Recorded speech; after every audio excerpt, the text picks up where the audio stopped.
반석 위에 짓는 집, 이런 제목으로 말씀드리겠습니다. 최근에 언론에 보도된 세인의 관심을 끈 사건이 하나 있었습니다. 모 방송국에 짝이라는 프로그램이 있는데요. 출연한 사람 중에 한 사람이 목숨을 끊어서 문제가 되었습니다. 본래 취지는 젊은 남녀들, 미혼의 남녀들을 한 곳에 머물게 하면서 일정 기간 서로 교제도 하고 또 나누게 해서 짝을 찾아라. 근데 사람들이 그와 같은 진행 상황을 이제 시청자들이 관찰을 하면서 즐거워하는 그런 프로그램이에요. 그런데 그 과정 중에 보면은 서로 호감이 있어서 또 서로 만나기도 하고 대화도 하고 그러는데, 혹 소외된 사람들은 이제 짝도 없고 데이트도 못하고 그러면서 심리적인 압박을 받습니다. 아마 짝에 성공한 커플을 부각시키면서 또 반대편에 또 실패한 사람도 또 집중적으로 부각을 하는 모양이에요. 그래야 또 시청자들의 관심을 받기 때문에. 그런데 이것이 개인에게는 모욕으로 느낄 수도 있고 또 심리적인 압박을 받을 수도 있습니다. 그래서 그만 낙심하고 또 목숨을 끊었는데, 이 모든 정황을 참작한다 할지라도 이해할 수 없는 것이 한 가지 있습니다. 그것은 내 생명, 나의 삶을 그렇게 쉽게 포기할 수 있겠는가? 아무리 힘들다고 해도 우리가 살다 보면은 그거보다 100배, 1000배 더 힘든 상황도 얼마든지 부딪히게 됩니다. 그런데 그런 정도의 어려움 때문에 삶을 포기한다면 얼마나 연약한 사람인가, 나약한가 하는 생각을 좀 해봅니다.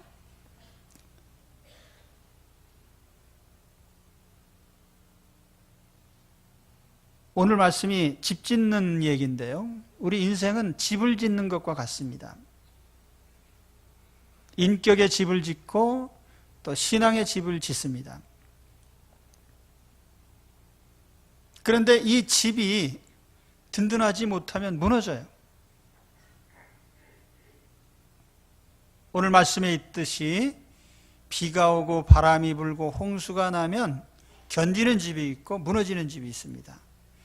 작은 풍파에도 견디지 못하는 집이 있고요. 큰 홍수가 와도 견디는 집이 있습니다. 여기서 가장 문제가 되는 것은 무너지는 집이에요. 27절에 보면은 비가 내리고 창수가 나고 바람이 불어 그 집에 부딪힘에 무너져 그 무너짐이 심하니라. 무너짐이 심하니라. 심하니라 하는 말은 헬라어로 메갈레인데요, 아주 크다는 뜻입니다. 크게 무너졌다, 왕창 무너졌다. 1970년 4월 8일 우리 역사에 기록된 사건이 하나 있습니다. 와우 아파트 붕괴 사건. 마포구 창전동 산 2 와우 시민아파트 15동 콘크리트 5층 건물이 무너졌습니다. 이 사고로 33명이 압사하고 40명이 부상을 당했어요. 대룡건설이라는 회사가 시공을 했는데 아파트 4동을 건축하는데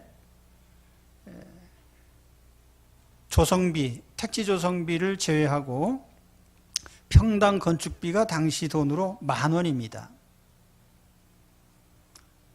이 아파트가 1969년 6월 26일에 착공을 해서 같은 해 12월 26일에 완공했습니다. 아파트 한 채 짓는데 6개월 걸렸습니다. 그리고 언덕에 기둥을 세워서 이제 비스듬한 언덕에다가 이제 기초를 하고 아파트를 세우는데 기둥 하나에 19mm 철근이 70가닥이 필요한데 5가닥을 넣었다고 합니다. 그래서 하중이 견딜 수 있는 하중의 3배가 걸렸어요. 그러니까 무너졌죠.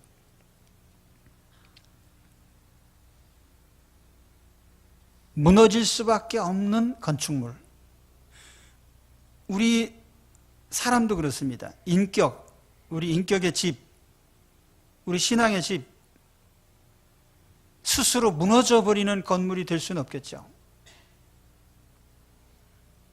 또 자극에도 무너질 수 있는 그런 집이 되어서는 안 될 것입니다. 오늘 내 자신의 인생을 살펴보시기 바랍니다. 나는 인생의 집을 튼튼하게 졌습니까? 허약합니까? 내 집이 지금 무너져 가고 있습니까? 허약하다면 고쳐야 됩니다. 세상 건축물도 허약하면 리모델링해서요, 다시 보강도 하고 튼튼하게 만듭니다. 오늘 내 인생을 튼튼하게 다시 지으시기를 축원합니다.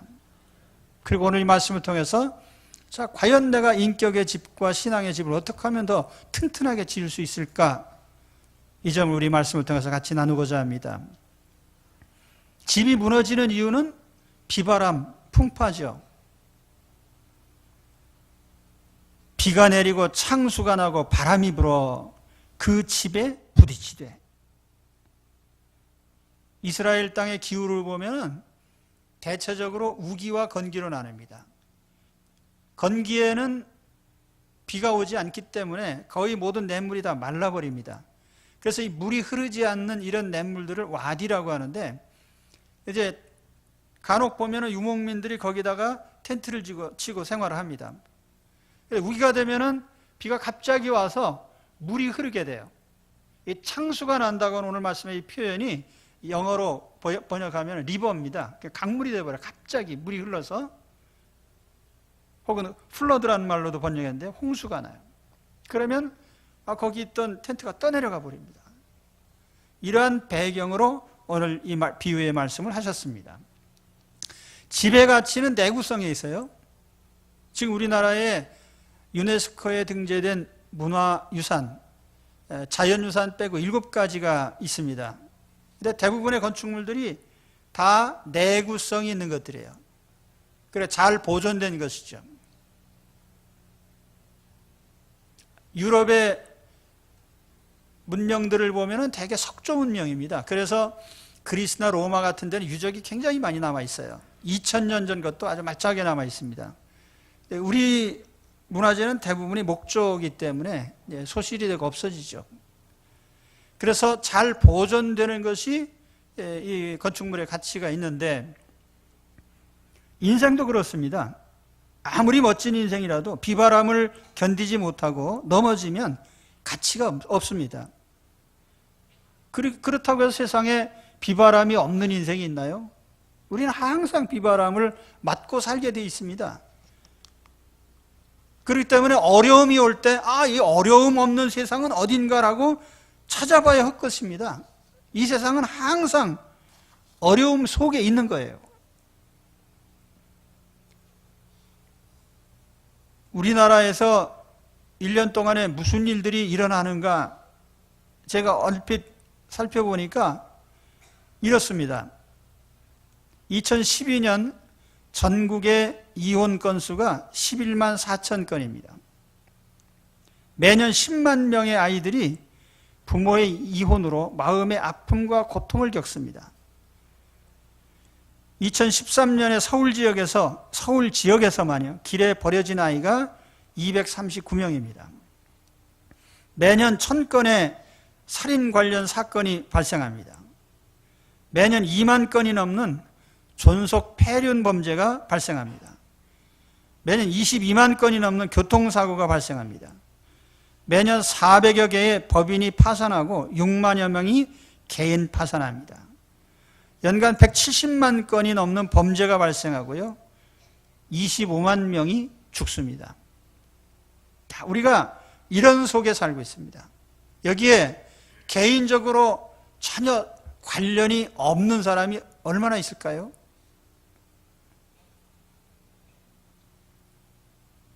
정치 사회적 갈등이나 천재지변이나 사회 적응의 문제나 이 수많은 문제 가운데 우리가 항상 시달리면서 사는 거예요.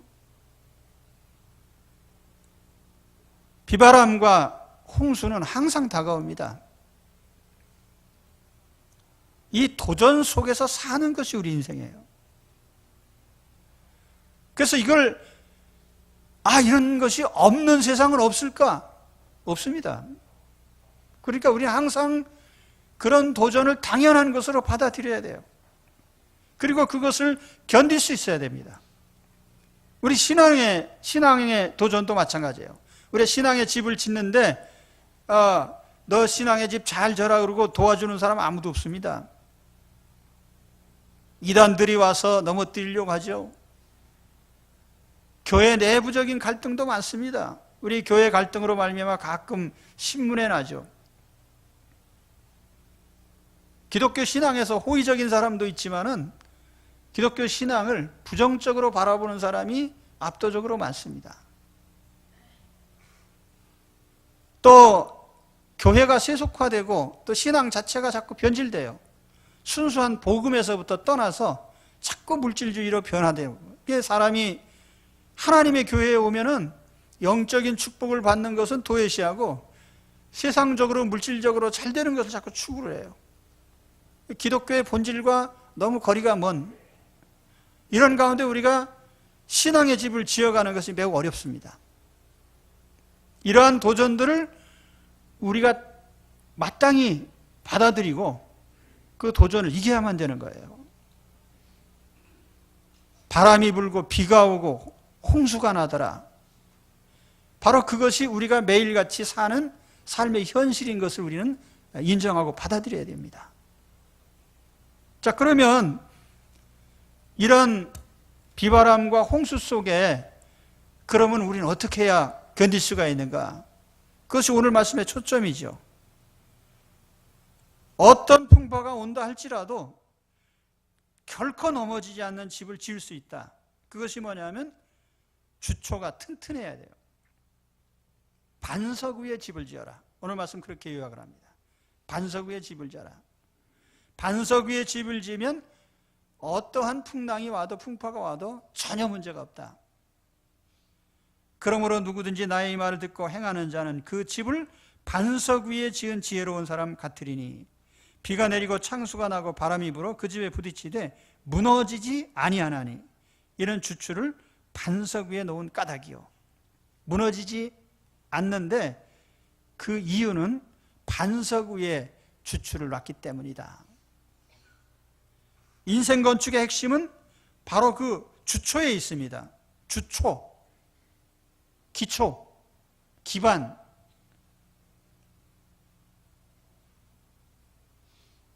이 반석 자체가 그 건물을 보존해 주는 역할을 해요. 여러 가지가 도전이 와도 반석이 다 막아줍니다.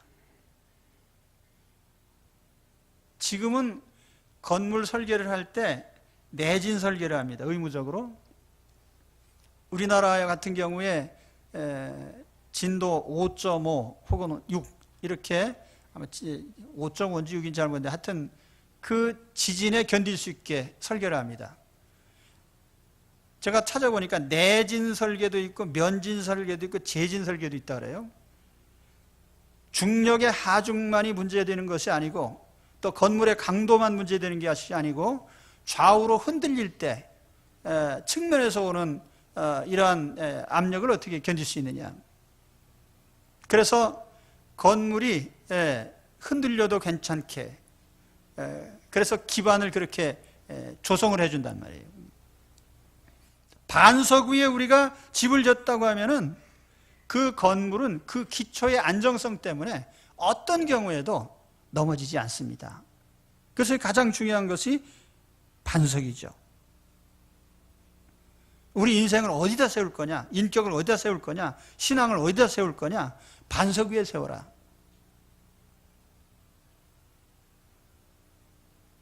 인생을 세우는 기초들이 많잖아요.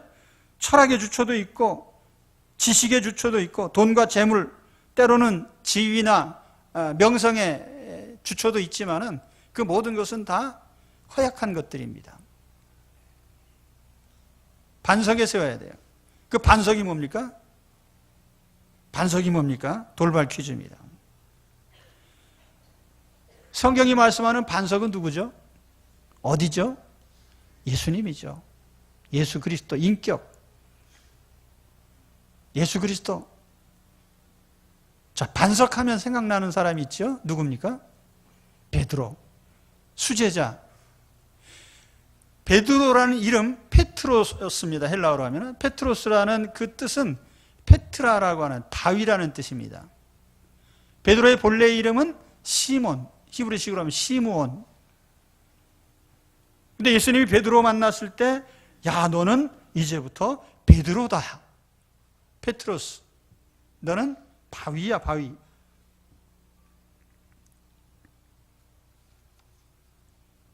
그런데 여기에 이 베드로에게 반석이라고 하실 때 그 반석의 의미가 뭘까요?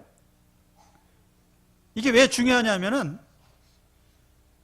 내가 이 반석 위에 교회를 세우리니 그렇게 말씀하셨거든요. 주님께서.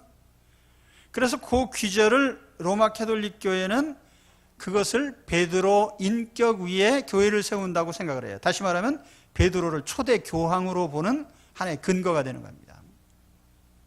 근데 그게 과연 그런 뜻인가? 그런 뜻이 아닙니다. 그 앞에 보면은 베드로가 예수님께 답변한 짤막한 귀절이 있습니다. 야, 사람들이 나를 누구라고 하더냐? 이런 사람 저런 사람이라고 이렇게 얘기를 합니다. 그때 베드로가 대답을 했어요. 주는 그리스도시요 살아계신 하나님의 아들입니다.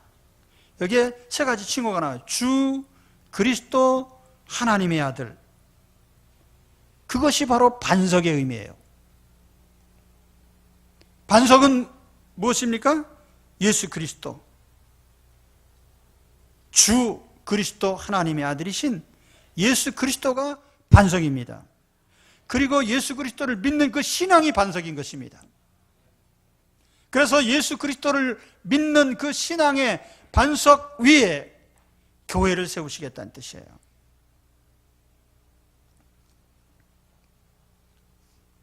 그런데 본문에서 주님은 이 반석의 의미를 조금 다른 각도에서 말씀을 하십니다.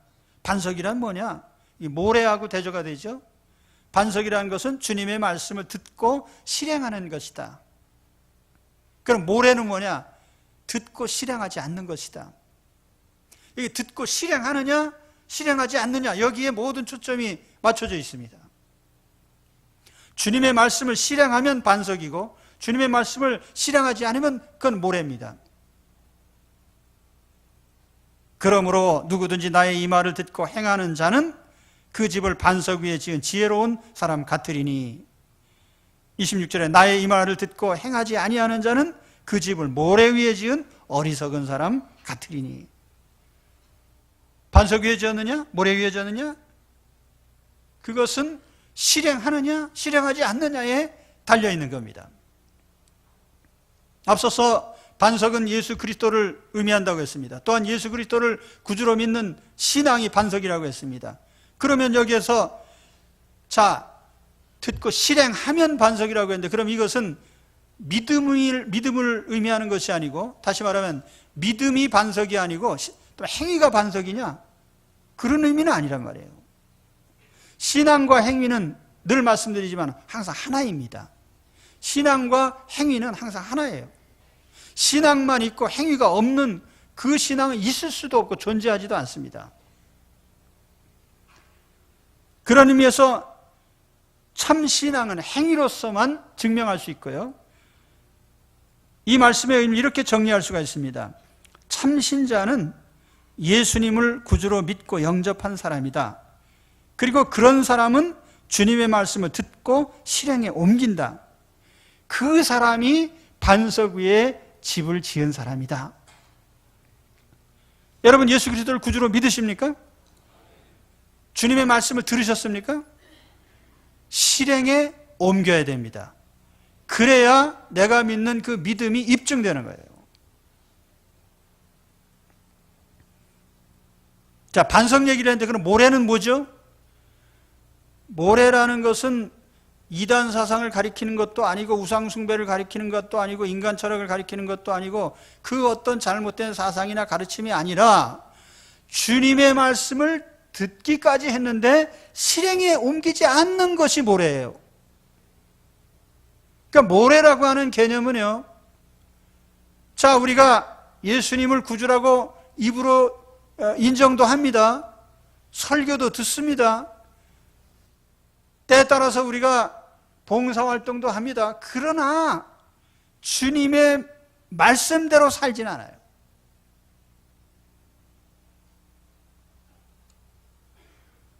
그래서 말씀을 따라 살지 않는 것이 모래 위에 세운 집입니다.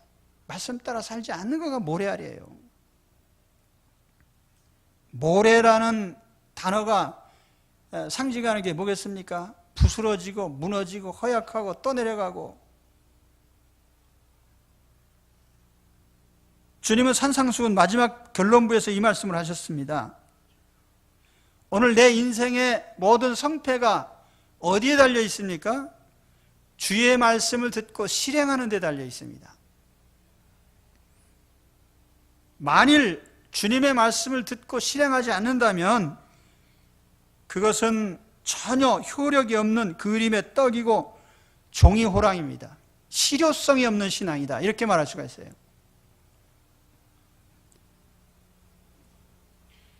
야고보 사도는 야고보 1장 22절에서 이렇게 얘기를 합니다. 한번 여러분 성경을 찾아보시기 바랍니다. 야고보서 1장 22절에서 25절, 화면에 한번 보시죠. 자, 이 말씀을 같이 보겠습니다. 너희는 말씀을 행하는 자가 되고 듣기만 하여 자신을 속이는 자가 되지 말라. 누구든지 말씀을 듣고 행하지 아니하면 그는 거울로 자기의 생긴 얼굴을 보는 사람과 같아서 제 자신을 보고 가서 그 모습이 어떠했는지를 곧 잊어버리거니와 자유롭게 하는 온전한 율법을 들여다보고 있는 자는 듣고 잊어버리는 자가 아니요 실천하는 자니 이 사람은 그 행하는 일에 복을 받으리라. 아멘. 자, 그 규절을 다시 한번 주목해 보세요. 말씀을 행하는 자가 되고 듣기만 하여 자신을 속이는 자가 되지 말아라. 성경 말씀을 부지런히 들으면서 실행에 옮기지 않으면 자기를 기만하는 자라는 거예요. 자기 기만. 아, 말씀 감동적이네. 아, 참 은혜롭네. 그리고 말씀대로 살진 않아요. 그러면 그건 아무 효력을 나타낼 수가 없기 때문에 자기를 속이는 행위라는 거예요. 자기 기만이에요. 그러니까 우리가 얼마나 많은 신자들이 자기를 기만하는지 몰라요. 다 좋은 말씀이네. 산상수훈 말씀 중에 좋은 말씀이지. 들어요. 그런데 행하지 않습니다. 그래서 그 다음 구절에 보면 야고보 1장 23절에 보면 누구든지 말씀을 듣고 행하지 아니하면 그 사람은 비유적으로 말하면 거울로 얼굴 보는 사람과 같다. 거울로 얼굴을 이렇게 보니까 얼굴에 검댕이가 묻었어요. 검댕이 묻었네. 그리고 잊어먹어요. 자, 거울을 보고 검댕이 묻은 걸 봤으면 지워야 될 거 아니에요. 그런데 보기만 하고 끝내요. 그게 바로 하나님 말씀을 듣기만 하고 행하지 않는 사람의 모습이다.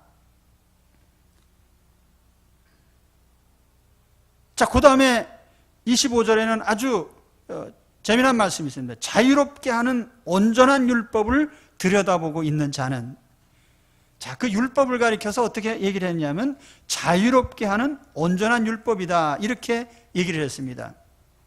제가 영어 발음이 좋지 않은데 그 영어로 읽으면 이렇습니다. The perfect law of liberty. 완전한 자유의 율법. 그러니까 야고보가 왜 이런 말을 썼을까? 율법이라는 것은요, 얽매이는 것이 아니라 자유를 주는 거예요.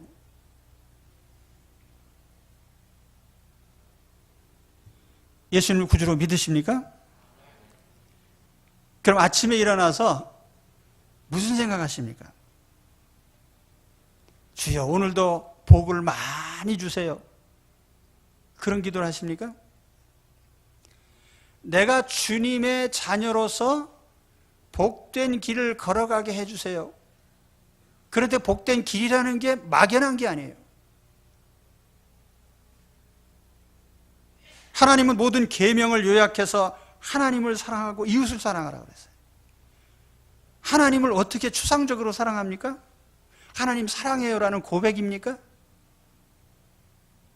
10계명의 1, 2, 3, 4계명, 하나님 사랑하는 방법이에요.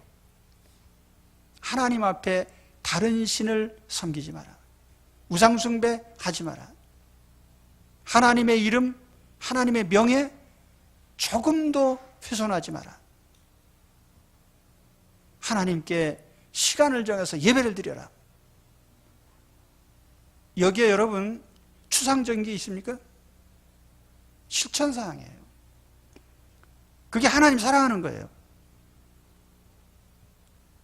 또 이웃을 내 몸같이 사랑하라. 가끔 가다가 구제금 내는 것이 이웃사랑입니까? 아닙니다. 그건 기독교적 사랑이 아니에요. 기독교적 사랑은 뭐냐? 제5계명으로부터 제10계명을 지켜야 되는 거예요. 부모를 공경해라. 살인하지 마라. 간음하지 마라. 도적질하지 마라. 거짓말하지 마라. 탐내지 마라. 그 하나님의 말씀을 실행에 옮길 때 그 사람이 이웃을 사랑하는 사람이에요.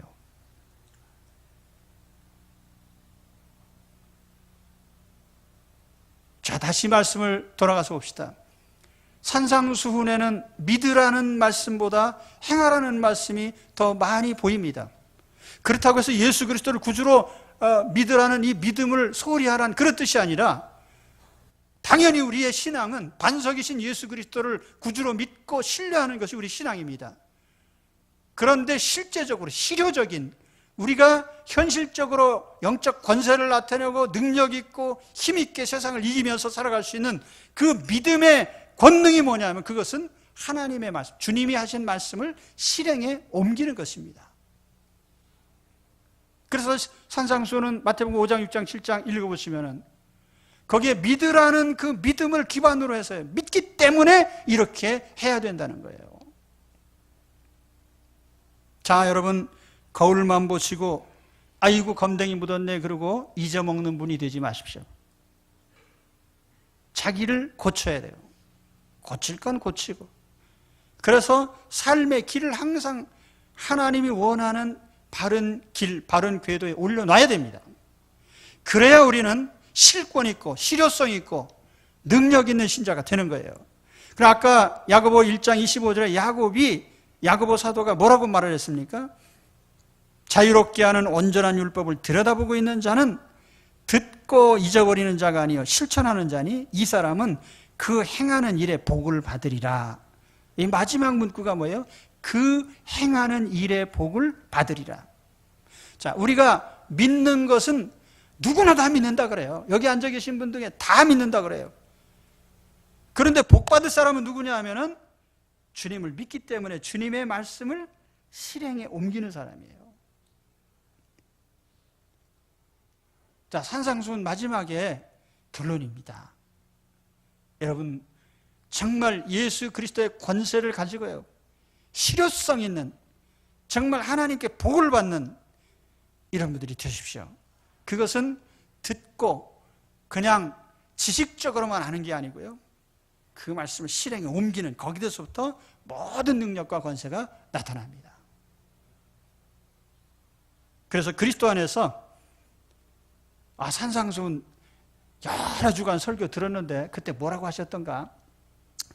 제가 지난주까지 한 설교 다 까먹으셔도 괜찮아요. 이미 까먹고 이제 기억도 안 나시겠지만 아무튼 죄송합니다 이렇게 얘기해요.